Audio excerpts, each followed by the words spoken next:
আপনি ফেসবুকে যদি কাজ করতে চান, 3টা জিনিস মাথা থেকে ছুঁড়ে ফেলে দিতে হবে। নাম্বার 1, যে কোনো পরিস্থিতিতে, যে কোনো জায়গায়, যে কোনো অবস্থায় আপনারে ভিডিও বানাতে হবে।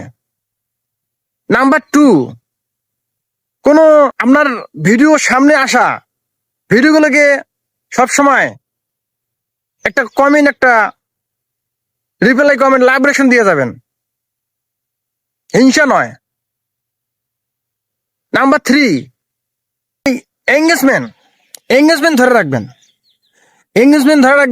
ফলোয়ার পিছে ছুটবেন না, সবসময় এঙ্গেজমেন্ট ধরে রাখার চেষ্টা করবেন। কারো হিংসা নয়, নিজের সফলতা আনতে গেলে কিছু করতে হবে, অন্যের পিছে সময় দিতে হবে, অবশ্যই পেজটা বড় হবে।